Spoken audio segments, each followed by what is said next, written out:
is Miss Maricel Soriano. Presenting the Famas Icon Trophy is Ms. Risa Silvestre of H-Tri Media and from the Famas, Francia C. Conrado.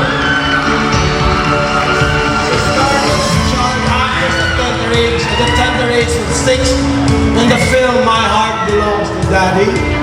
In 1980, she was launched to full stardom and became in her time.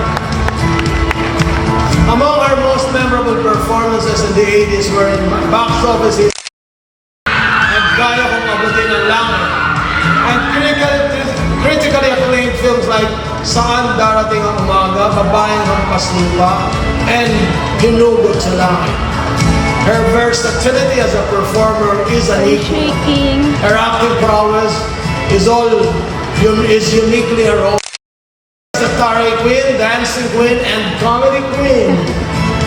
She undoubtedly belongs to showbiz royalty.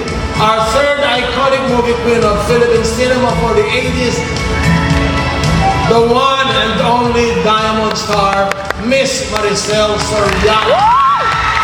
Love you, Nay!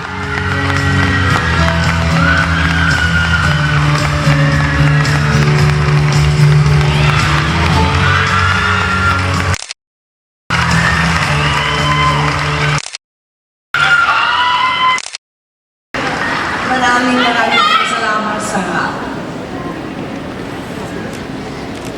sa award na ito. Yung totoo, in speech award din ako. Gusto ko pong pasalamatan yung Laguna. Lahat po ng mga tao na nakasama ko sa industriya. Siyempre po, mahirap sabihin yung doon, di ba? Nagsimula po kasi ako bata pa. Bata pa naman ako eh. Yes, Nay. Mahirap pagkaganito ang mother paper.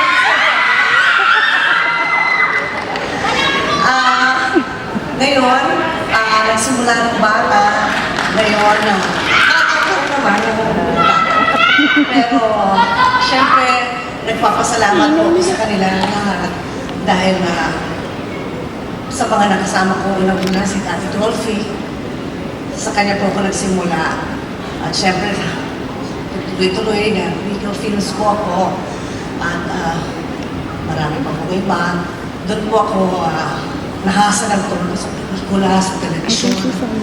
Sa mga nagawa kong pelikula na nakapagpasaya, nakapagpatawa, nakapagpaiyak ng mga tao, nakapagbigay buhay sa mga roles na naibigan nilang papanood.